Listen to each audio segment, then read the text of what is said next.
So, yung 4 to 20 temperature calibration formula sa robotics. So, ito yung isa sa mga linear temperature calibration formulas na ginagamit sa robotics. Involving yung process value, yung kanyang upper value at saka yung lower value. No?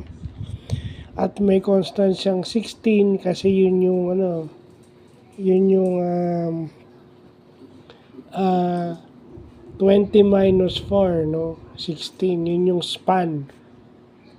And then yung 16 naman, yung 4 is yung offset.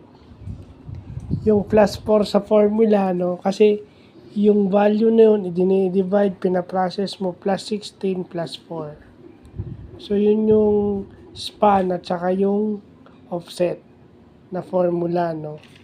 So yung formula niya, i-divide mo yung lower at saka yung higher value na parang percentage, no?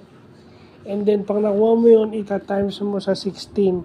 Then yung pag multiply mo sa 16, ipa-plus mo sa 4 para makuha mo yung sagot. So, yun lang po.